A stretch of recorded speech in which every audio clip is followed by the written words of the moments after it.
Il n'est pas encore ex-chef d'État, mais il a déjà un futur nouveau poste. Le président sénégalais Macky Sall sera l'envoyé spécial du Pacte de Paris pour la planète et les peuples. Une proposition qu'il a acceptée du président français Emmanuel Macron. Macky Sall devra travailler à la mise en œuvre des conclusions du sommet de Paris de juin 2023, sommet pour un nouveau pacte financier mondial. Le président Macky Sall qui a également demandé des mesures fortes pour lutter contre les départs de migrants. Le pays a-t-il les moyens d'une telle politique? Eh bien, nous sommes ce soir avec Abdou Karim Fofana, ministre du Commerce, de la Consommation et des petites et moyennes entreprises, également porte-parole du gouvernement. Bonsoir. Bonsoir. Soyez le bienvenu sur le plateau du Journal Afrique. Alors, c'était mercredi que le chef de l'État a demandé à ses ministres de prendre des mesures sécuritaires, économiques, financières, sociales d'urgence pour neutraliser les départs de migrants. Concrètement, quelles mesures sont envisagées? D'abord, il y a une politique migratoire au Sénégal depuis longtemps, une bonne collaboration avec l'Union européenne sur ces sujets. D'abord, tout ce qui relève de la surveillance côtière, parce que beaucoup de ces migrants passent par des pirogues, par voie maritime. Mais aujourd'hui, ce qu'il y a de nouveau, c'est le profil des migrants. Nous voyons de plus en plus des gens qui vont à l'aventure alors qu'ils ont une entreprise qui marche, des gens qui ont un salaire, donc le déterminant du voyage n'est pas seulement économique. On est en train de regarder ces causes de façon à pouvoir mieux agir sur ces sujets-là. Alors, vous dites que le déterminant n'est pas seulement économique, mais l'effort associe également le ministère de la Pêche, parce que c'est un secteur d'activité important dans votre pays. Et beaucoup de migrants, d'ailleurs, partent de villages de pêcheurs. Je vous propose d'écouter le témoignage d'un jeune homme de Fassboy. C'est une des grandes localités de départ. On écoute et on en reparle dans quelques instants. Il faut reconnaître que les départs des pirogues vers l'Europe se sont intensifiés ces derniers temps. Moi-même, je n'hésiterai pas à sauter dans une pirogue pour tenter le coup, parce que je vais satisfaire les besoins de ma famille et je n'en ai pas les moyens. Je vous le dis carrément, je vais prendre une pirogue pour quitter ce pays si l'occasion se présente, parce que rien ne nous retient ici, nous n'avons plus d'espoir. Alors, vous dites que les déterminants de ces départs ne sont pas uniquement économiques, ne sont pas uniquement causés par l'emploi. C'est pas du tout ce que nous disent les personnes qui viennent de ces villages-là. Qu'est-ce que vous avez à répondre à leur détresse quand ils vous disent manquer d'espoir? Oui, nous avons une analyse globale macroéconomique. L'ANSD, dans le dernier recensement général de la population, nous dit ceci. Il y a des Sénégalais qui migrent. D'ailleurs, l'Union européenne nous dit que le Sénégal n'est que le 18e pourvoyeur de migrants irréguliers en Europe. 18e, moins de 2% de ceux qui arrivent. Ça, ce sont les statistiques de l'Union européenne. L'ANSD, l'Agence nationale de la statistique et de la démographie, nous dit qu'il y a plus de migrants qui s'installent au Sénégal que de migrants sénégalais qui vont à l'extérieur. Et la particularité des migrants sénégalais, c'est qu'au bout de 3 ans, ils reviennent chez eux. Et ceux qui viennent au Sénégal, en général, ils ne partent pas parce que c'est un pays stable et c'est un pays qui est dans une dynamique de développement. Tout de même, en termes de chiffres, on parle quand même de plus de 32 000 migrants. On parle quand même de migrants qui partent essentiellement du Sénégal. On parle de la route des Canaries, mais il y a aussi des routes qui sont nouvelles. De nouvelles routes se sont ouvertes par l'Amérique latine, par la Turquie également.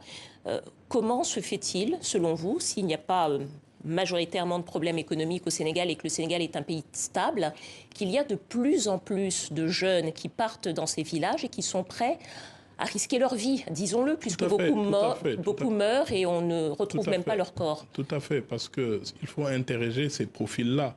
Dans nos enquêtes, nous savons par exemple qu'un migrant, pour aller aux États-Unis en passant par le Nicaragua, on débourse 10 000 euros. Plus de 10 000 euros, qu'est-ce qu'on peut faire avec 10 000 euros comme capital, travailler dans son pays?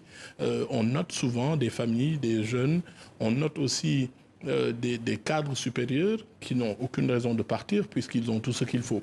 Mais la réalité, c'est peut-être l'industrie du divertissement, les médias internationaux qui nous montrent peut-être un Eldorado rêvé. Les gens ont envie de vivre à l'américaine, à la française, ce genre de choses. C'est une réalité que l'on retrouve un peu partout. C'est une réalité qui existe. Ce que nous disait le jeune homme qu'on a écouté, lui parle d'emploi, d'absence d'emploi.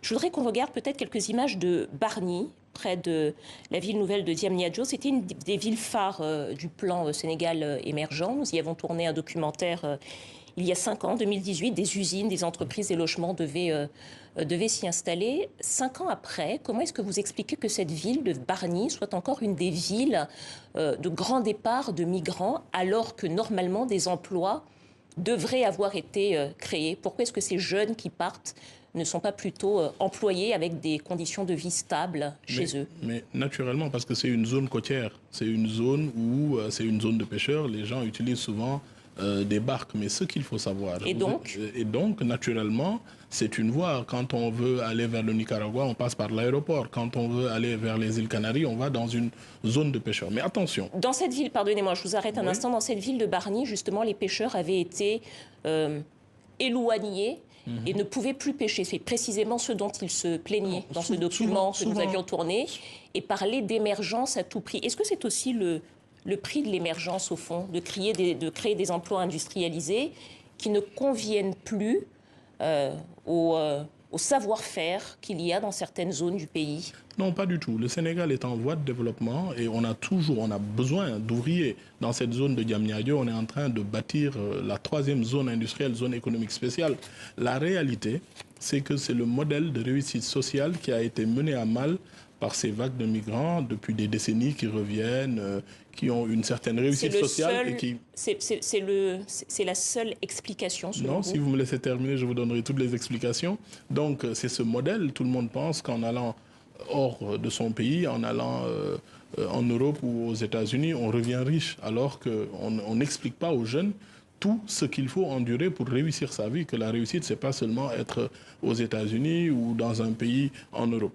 La réalité, c'est que le modèle de réussite sociale doit être revu. Ce qu'on montre dans les médias, dans les séries télé, que c'est le migrant qui est capable d'avoir la belle maison, d'avoir la belle voiture, d'investir au Sénégal, cela est un gros facteur aussi de changements sociaux.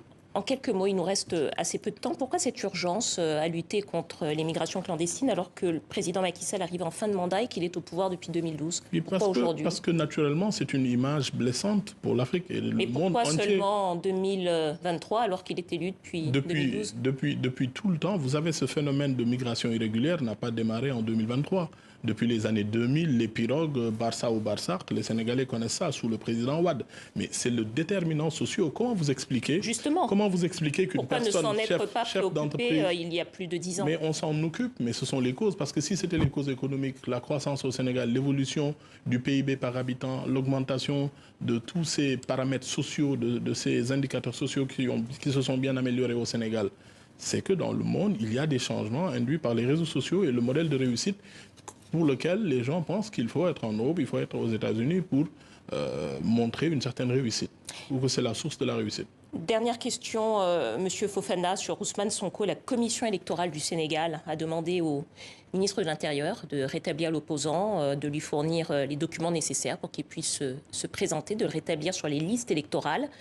Nouveau refus de l'administration. Comment est-ce que vous pouvez convaincre les opposants et tous ceux qui nous regardent ce soir qu'il n'y a pas d'acharnement contre Ousmane Sonko?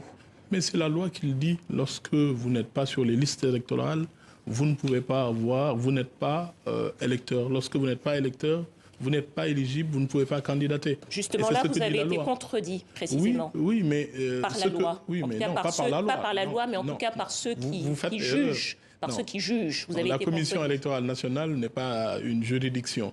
Elle donne un avis, elle a demandé, mais la Direction générale des élections a indiqué aussi que son rôle, c'est de donner des fiches de parrainage, mais n'est pas celui d'intégrer Ousmane Sonko. De toutes les façons, cette affaire est pendante devant la Cour suprême de 17 novembre. La Cour suprême va s'exprimer dessus. Tous ceux qui ont parlé avant ont donné un avis. Mais c'est la Cour suprême qui juge ce sujet et ce sera fait conformément aux lois et règlements le 17 novembre. On attendra donc le 17 novembre. Parfaitement. Merci à vous, Abdou Karim Fofana, ministre du Commerce, de la Consommation.